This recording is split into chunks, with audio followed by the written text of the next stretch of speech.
not be deluded that the world is full of benevolent individuals and institutions whose only claim to fame is that they want to lift Africa from the morass that she now finds herself in. The reality is, the poverty of Africa is the glory of some civilizations. Poverty is an industry. Ignorance is an industry, big industry. And there are those who want Africa to continue to wallow in poverty and to wallow in ignorance because it is their safest bet to their continued benefit. The day we wake up to that reality, the safer we are. That is why the English had this beautiful saying, let sleeping dogs lie. So we are sleeping, and we are being allowed to lie. And we are being hypnotized into even greater sleep and slumber, to dream even further. But I'm telling us, if Africa is to realize our dream, we must wake up. If Africa is to win the lottery, we must buy the lottery ticket. Why are we ring-fencing 30%? Let us ring-fence 70%. It can't be done because it is a question of cross-fertilization of ideas. We must learn from other civilizations, but learning must not mean surrendering to them. I'm submitting to us that we surrender to them. And going forward, therefore, you who are present here, we must think of another Africa. An Africa where when we talk about technology, whether it is in solar technology today, Morocco, and I stand to be corrected, is engaged in developing one of the largest solar farms anywhere in the world. I'm still talking about consulting engineers even in that field. Kenya is doing another major solar project, and all African countries ought to be engaged in it. Namibia, I think, is also engaged in it. But if you ask who the consulting engineers are for those projects, they are not Africans. Even the solar panels that are going to be used, the best that African countries will do is to assemble them. They'll be brought as completely knocked down kits, and ours is to assemble them as our children assemble Lego.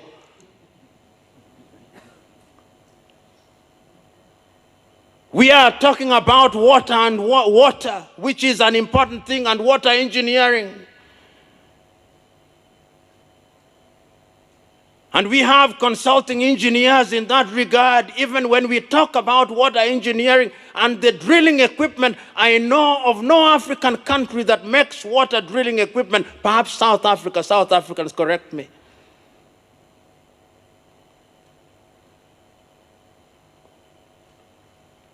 When we are talking about road infrastructure, I know that sometimes even when we are doing the roads, even the one here, the Kampala and Entebbe Expressway, the contractors, under the guise of something that they now call design and build, will even import steel from their countries, saying that ours has too much carbon content.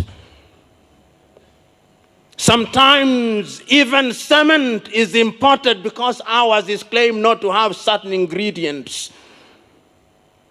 I'm still talking about consulting engineers.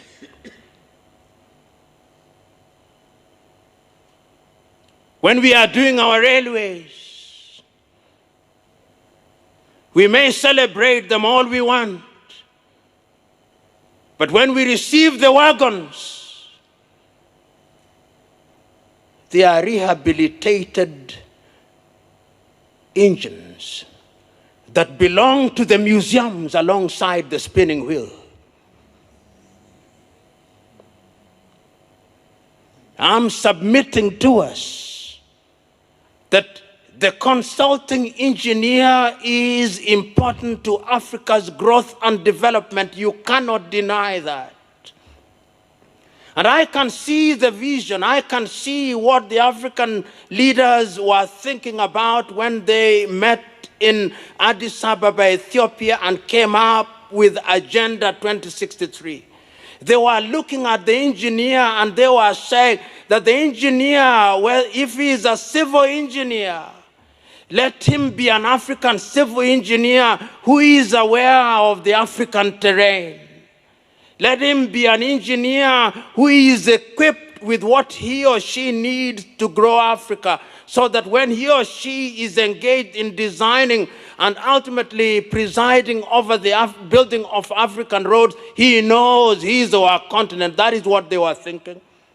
So that when they are building this road across the continent to the equatorial forest of Congo, they are building and they are empowering other African engineers. I saw them thinking about that. They must have been thinking about hydroelectric power, and they were thinking about generating power from the nearly 1,270 hydroelectric power stations that we have built. They were thinking of geothermal, and they were thinking of consulting engineers who have African experience and know Africa and relate with other civilizations in a manner that is beneficial to Africa. They must have been thinking like that. When they were thinking about fuel, fossil fuel, and they were thinking about the pipeline, they must have been thinking about chemical engineers and other related engineers who would be doing things for the benefit of Africa. They were thinking about aeronautical engineers that would be capable not only of ensuring that the planes that are made in Europe and America fly, but who are moving progressively to ensuring that even Africa can produce an aircraft. The Brazilians have done it in our lifetime. But today, that is not the truth. So, fellow engineers, if I have dampened your spirit, that was my intention. Because it is those dampened spirits that are capable of providing a fertile ground for the fruit of growth to germinate. This continent is capable of achieving much. Africa today has a population of 1.1 billion. We are 55 countries, and all the 55 countries, our economy is only as big as that of India. We can do better.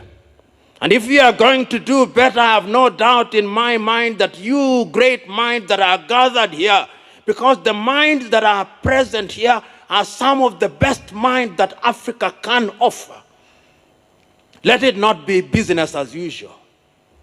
Let it not be that you have expanded your firm to include the 100 engineers to do work that has been handed down to you by some European or Chinese firm. No. Let it be that you are also capable of doing things in your own right. You can do it. You must do it. Because if you don't do it, the thing that we call growth will never be realized. We'll have symbols of what we describe as growth, but Africa will never grow. We'll have things that appear to represent growth, but Africa will never have grown. So, ladies and gentlemen, I'm here to remind you and to remind myself that if Africa is to realize our potential in the world of infrastructure, because as the Vice President rightly said, if you have infrastructure, it has an impact on agriculture. It has an impact on mining. It has an impact on the health sector. It has an impact in every other sector in our economies. It can be done. It must be done. And you are the ones who are going to do it. And remember that the world is not very kind. All of us know.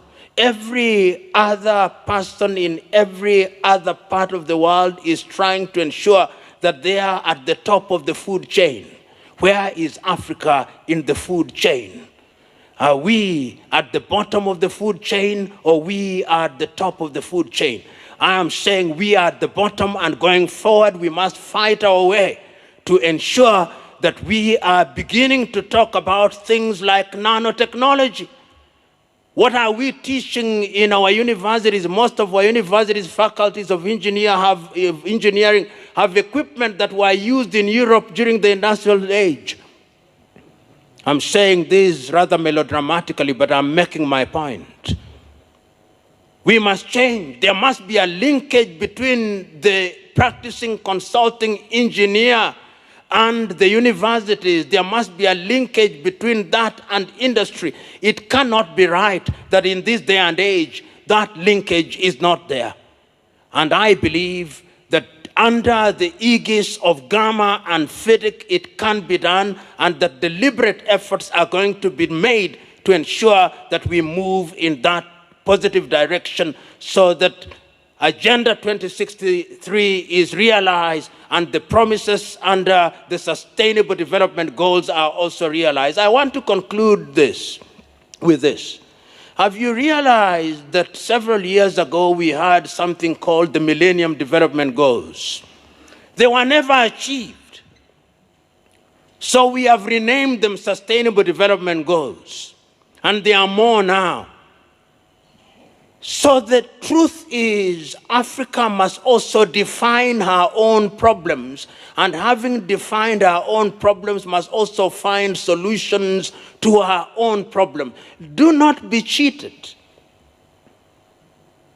Do not be deluded that the world is full of benevolent individuals and institutions whose only claim to fame is that they want to lift Africa from the morass that she now finds herself in. The reality is, the poverty of Africa is